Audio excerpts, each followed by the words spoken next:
C'est même pas ça, c'est qu'en fait, le problème de l'efficacité, il se reposera à nouveau. C'est-à-dire que même si là, il traverse une bonne période, arrivera à nouveau une période où il ratera. On le sait. Mais il faudra juste pas le condamner pour ça, dans le sens où il amène bien plus que ça. Son rôle de base, c'est pas de terminer les actions Dembélé. Là, cette saison, on a besoin de lui pour ça, parce qu'il n'y a pas de vrai buteur, en tout cas parce que Luis Enrique ne les aime pas, ceux qu'il a à disposition. Donc tant mieux s'il est efficace. Mais nous, ce qu'on veut, c'est qu'il amène surtout voilà, du mouvement, de la déstabilisation pour l'adversaire, des dribbles, du jeu de passe, et voilà, qu'il alterne entre percussion, renversement de jeu, frappe, passe, centre, qu'il amène ça. Après, moi, qu'il soit efficace ou pas efficace, tant mieux s'il l'est. Mais j'attends juste qu'il mette du désordre chez l'adversaire. Et c'est ce qu'il a fait en entrant. Ah ouais, c'est ce qu'il a fait. Il y a, tu vois, le sentiment d'incertitude chez l'adversaire. C'est ça qu'il amène tout de suite par ses prises de balles, par ses crochets, par son jeu de corps, tout simplement. Et son entente avec Hakimi aussi.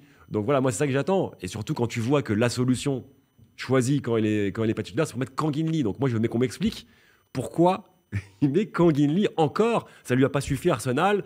Le match contre Arsenal, où il l'avait mis encore en faux neuf. Ça lui a pas suffi ce qu'il a vu en Ligue 1. Oui, c'est un bon manieur de ballon. Oui, il met du liant dans le jeu, etc. Très bien. Mais à ce poste-là, dans les trois de devant, Kang In, à part, oui, je viens m'intercaler entre l'ailier et le milieu et il fait un relais supplémentaire. Mais il sert à quoi sinon à part ça? Il sert à rien. Il n'est pas dans la surface quand il y a des débordements. Il met pas une frappe de loin. Donc au bout d'un moment, ça suffit. Stop.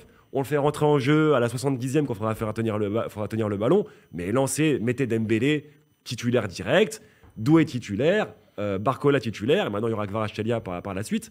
Mais pour moi, Kang In Lee, pour moi, il n'a rien à faire dans la compo de départ. Et c'est encore plus flagrant quand tu vois le scénario de ce soir.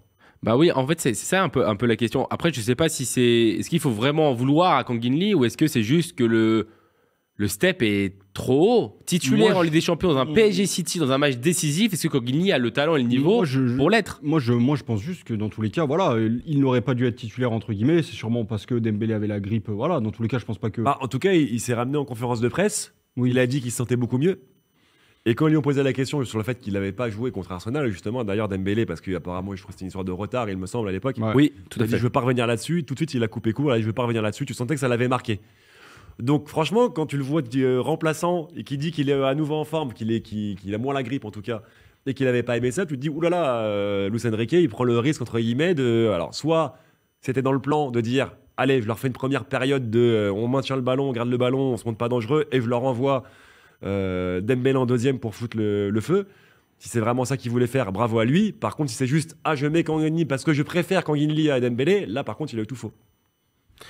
En tout cas, oui, après, c'est ce qui est positif dans ce changement, c'est que Paris a été mieux. Et surtout, c'est le match de Dembélé et la suite de ses prestations. Et aussi, parce beaucoup de personnes en parlent dans le chat, notamment XB, avec l'arrivée de Kvaratskhelia. Ça va apporter un danger tout aussi important à gauche, avec un Dembélé à droite qui est très en forme. Est-ce que Paris ne trouve pas aussi là son attaque parfaite avec cette fois-ci un complément parfait à Hakimi? Dembélé à droite avec un danger à gauche. Moi je pense que l'attaque elle est assez terrifiante quand même pour les défenses adverses parce que là on a des profils quand même de dribbleurs marqueurs un peu pour Kvara, même si c'est pas celui-là, c'est peut-être pas la bonne saison pour l'illustrer, mais franchement ça fait quand même assez peur, je pense, à pas mal de défenses d'Europe, voire toutes, si c'était toutes, parce que quand tu vois sur la feuille de match adverse Kvaratskhelia à gauche et Dembélé à droite, t'es latéral, tu dors pas bien parce que là, franchement, ça peut mettre le danger peut arriver de partout. Ce sont deux mecs. Ça règle pas le problème du numéro 9. Non, mais je pense que dans tous les cas, Enrique, je pense que le débat n'est plus là, tu vois. Il mettra Doué, Barcola, Barcola à droite et Dembélé en pointe. Le seul qui le fait jamais, c'est Barcola. Je te coupe, désolé, mais le seul qui l'a jamais mis. Il mettra à droite Barcola peut-être et il mettra Dembélé en 9 et Guara à gauche. Enfin bref, dans tous les cas, on va pas se mentir. Il a l'option Doué aussi. Il aura des options. Ramos, s'il veut mettre un 9. Il ne manquera pas d'options Enrique maintenant, on verra ce qu'il cuisinera, mais il en aura des belles options. Après Kvara en faux neuf, on n'est pas à l'abri de ça. Deux personnes autour de la table ont écrit un article merveilleux il y a 2 semaines. Je vous invite à aller le lire. Je pense que Dembélé en faux neuf, c'est quand même l'option qu'il a l'air pas mal, aimé. Et je pense que Kvara, le mettre faux neuf, ça serait peut-être un peu gâcher son talent sur l'aile gauche. Bon, après, il l'a déjà fait, mais bon, ça, c'est un autre débat. On va pas scénariser. Kvara n'a pas joué ce soir, donc on aura tout le temps d'en parler. Il était en tribune. Il était en tribune. Et je pense qu'il s'est dit, bon, ça va être pas trop dur de prendre la place du mec là qui joue à gauche en première période.